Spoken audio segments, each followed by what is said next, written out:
I've been spending a good amount of time thinking about what matters, what is true. What matters, what is true. And that's because we need to know. We have to know the answers to those questions. And you're sitting there and you think, well, that's obvious. I know what matters. I know what's true. And I say, do you? Do you know what matters? Do you know what is true? Do you know what is most important to you? And I think it's more like like goal setting in the in that we all know that goal setting is really important. The verdict is in. We've known that for a really long time. So I think intellectually we all know that goal setting is important, that it's an effective and very functional thing, very practical thing, yet nobody does it. So it's this extremely superhuman thing. We all know it's really important, but only 3% of us have actually written down our goals. So, do we really know what matters? Do you really know what matters? Do you really know what's true? Do you really know what's important? And the a lot of realities coming at you. A little dose of truth for you, a little cold water in the face today on the Align Money Show. We all have universal needs that we must meet. It was Elizabeth Husserly on the show a month or two back talking about how we all have universal needs and we meet them personally. And this is really interesting. Like, that is pretty profound. So, how are you meeting the needs that we all have? You need to make those kinds of decisions. You need to decide what you want your life to look like and all that stuff. The problem that we are running into, you and I collectively, individually, is that we are robbing Peter to pay Paul. And we're doing it to ourselves or our family members for that matter. We're doing it intergenerationally, where the earlier generations are consuming so many of the resources that there are fewer resources in the form of opportunities left over for the newer generations. So if the boomers buy up all the homes and never sell them, then there's more scarce housing for millennials. If one generation decides that they're just going to spend everything, if they're going to use all the oil or whatever, there's not going to be anything left over for future generations. And if you, if this current iteration of you, today's version of you, spends all the money, spends every penny, every nickel that you earn, and there's none left over for your future you, that older version of you that God willing you will one day become, then you yourself have robbed Peter to pay Paul. So it's all over the place right now. All over the place right now with budget deficits being astronomical and getting bigger and bigger and bigger and printing money and causing inflation and essentially locking out generations and millions of people from the housing market and da da da da da da da. You get it. But do you get it? I don't know. I don't know if you get it. I don't think that any of us really get it. And our behavior, I don't think, is illustrating or giving evidence to whether or not we get it or we don't. But just as we rob Peter to pay Paul, the piper must be paid at some point. So we have austerity measures that must come into play. If collectively, as a country, as a people, we've gotten to the point where we've spread ourselves way too thin, and all of a sudden the interest on our debt is going to be the third largest line item, biggest line item on the federal budget, something's got to change, something's got to give, buddy. This is not sustainable. So what do you do? Well, DOGE, the Department of Government Efficiency, becomes a thing. Who could have seen something like that coming? Well, had to happen somehow, some way. And it's happening in a way or by a person who is extremely polarizing and not really for any, well, Elon Musk is an extraordinary human being. It's wild how successful he has been. It's wild the success he has enjoyed monetarily, but more so just he has literally changed numerous industries through sheer force of will and intelligence and determination and who knows what else. But he also, I don't know if what people thought of him before he bought Twitter. I don't know if he was quite as polarizing, but then he buys Twitter and turns it into X, and half the country hates him because he appears to be more on the conservative side than he is on the progressive side. And in the times that we're living in, that's not an acceptable thing. You're either in with the in group or you are in the out group. And of course, there's nuance in there somewhere.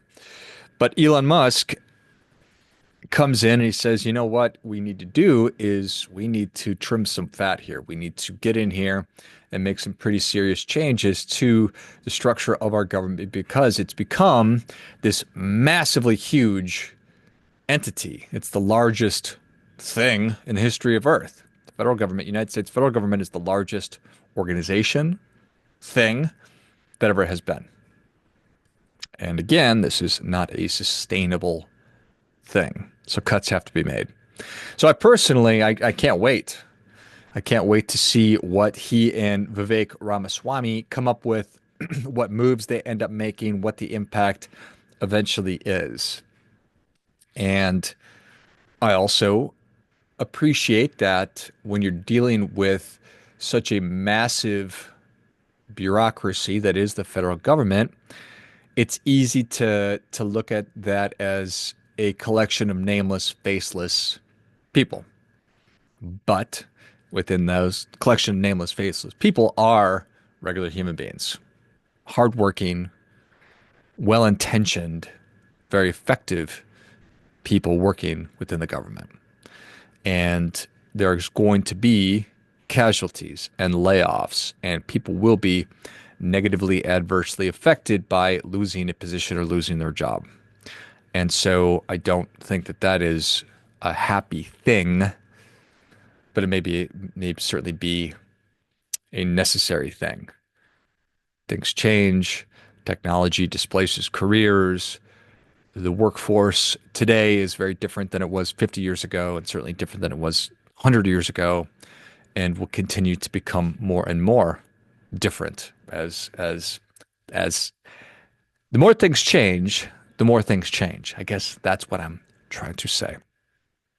So, all that to be said, we've got DOGE going on, and a lot of people who are going to be interested in affecting the composition and the outlook or the look of the federal government, which I'm for. I'm for that. You're probably not surprised to hear that. But what about you and I, dear friend, dear listener? Should we engage in our own personal, familial DOGE?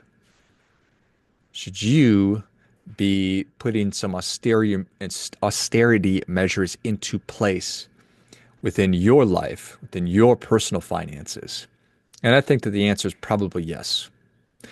Not only is the federal government bloated and burning cash and just being crushed by massive debt, we as individuals and as households are also doing those things.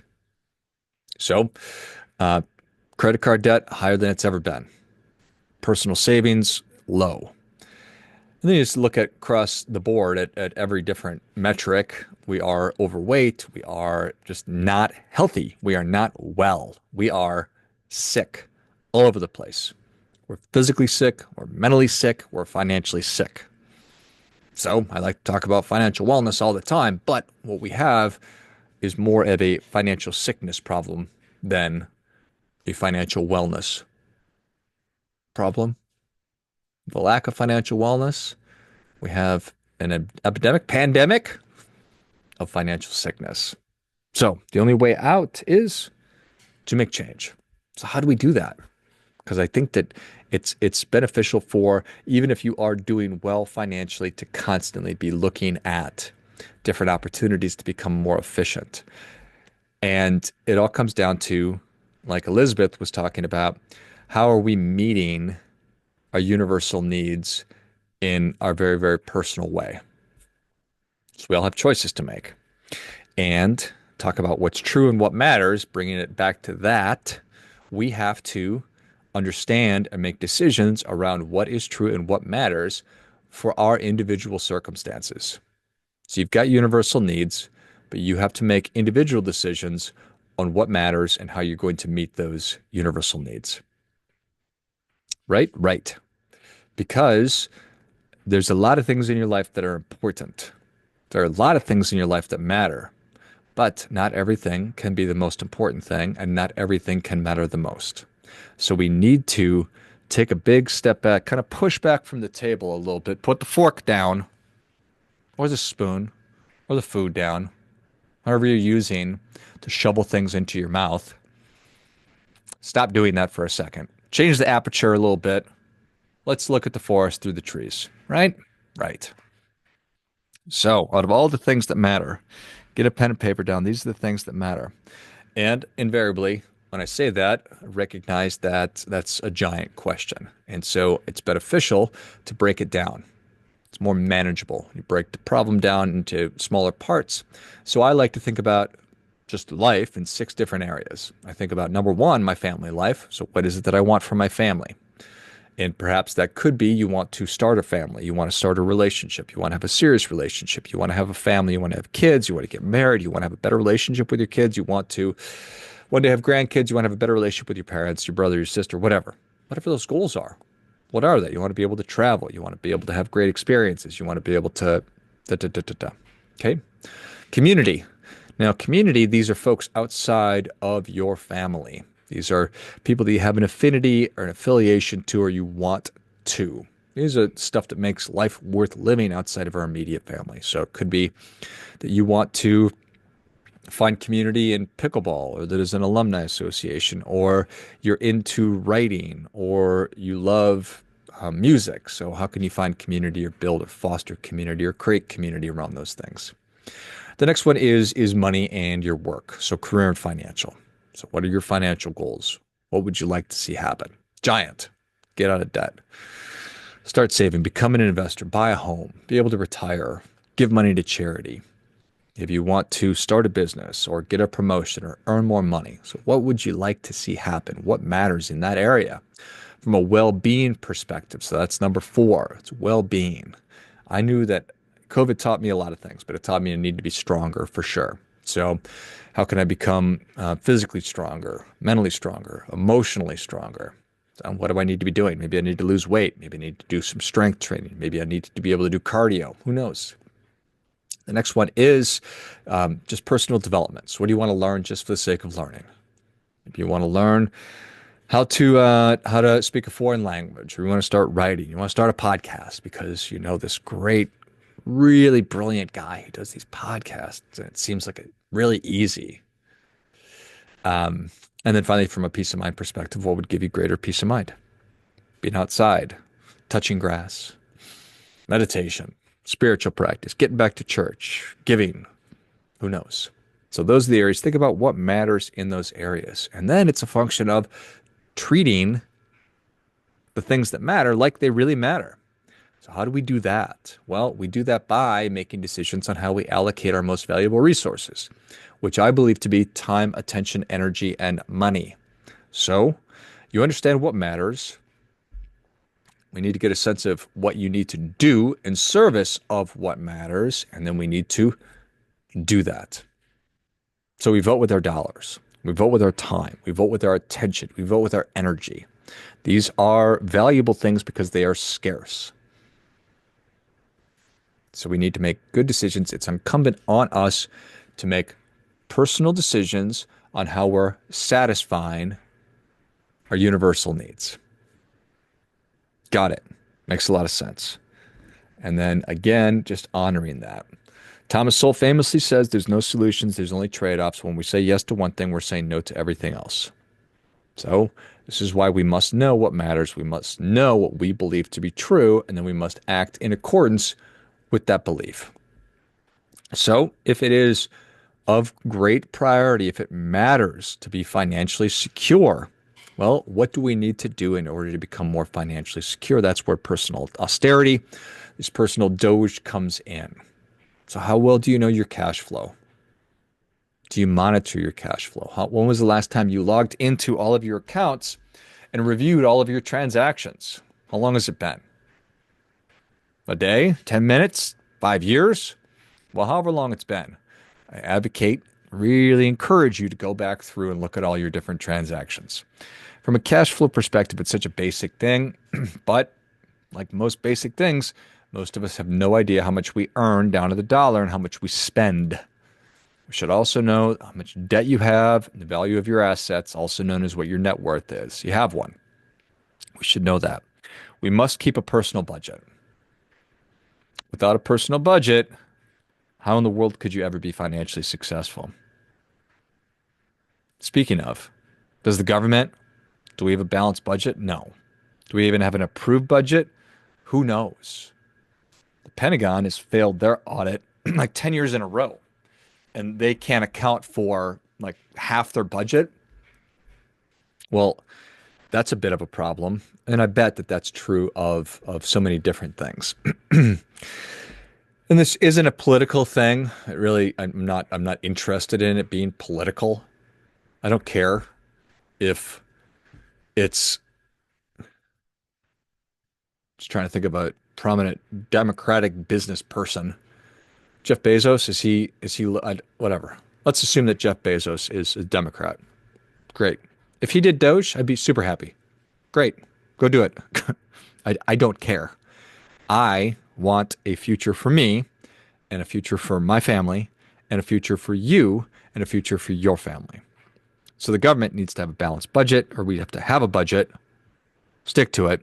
You and I, as a household, as individuals, and as a household, must also do that. So do you have that? Okay. And then we have to just consistently be reviewing these things. We have to make goals. We have to make plans, all of these kinds of things. But here is the big thing. If you are not currently on track to meet or exceed your most important financial goals and priorities to do what matters, well, then we need to take a big step back. We need to pause most everything, pump the brakes, figure out how to make this happen. So there is something called a reverse budget, which I think is a really, really appropriate thing. And it kind of brings together everything that I've been talking about. So you've probably no doubt familiar with the idea that we must pay ourselves first. A lot of people, including myself, think it's one of the top rules of personal finance. Pay yourself first. And that just means that you put yourself first and your needs ahead of everybody else's, which is exactly where this should be. Because if you're in the habit of paying everybody else first, waiting around to the end of the month to pay yourself, you will discover that there is no money left over for you, and more often than not, there's more month than there is money, and that's a super sucky place to be. Okay, so reverse budget just says these are my top priorities. So let's just use a couple of common ones. I want to get out of credit card debt. Okay, so that's priority number one. And I want to be saving up my down payment, or rather, saving up my emergency fund. So those are two foundational things. So that's one and two. One and two. So number one is pay off my credit cards. That simply means I have to put a plan together for doing it. So you have to know just down to the dollar what the current balances are. So just get a piece of paper, get a spreadsheet out, write down the company that your credit card is with. So it's Visa. And on our Visa card, we've got $3,000 balance and the annual percentage rate's 18%. The minimum monthly payment is $400. I'm making these numbers up. And then we have a MasterCard that is $2,000. The APR, annual percentage rate's 22%, and the minimum monthly payment is $300. So you get the idea. Write these things down. And then make a plan for what it's going to take to actually pay them off. So this is a function of you have to know your cash flow and your budget, right? So if you've got, in this example, $5,000 of credit card debt and you want to pay it off in a year, Well, that's about 400, 500 bucks a month, right? 450 bucks a month, give or take. Or if it was 2 years, then it's you just back into it. And while I'm certainly a proponent and an advocate and a fan of being really precise with everything, we just need to take action on this. So whatever it's going to take. So use round numbers. So if you've got $12,000 of credit card debt and you want to pay it off in a year, it's about 1,000 bucks a month. You want to pay it off in 2 years, it's 500 bucks a month, right? Give or take.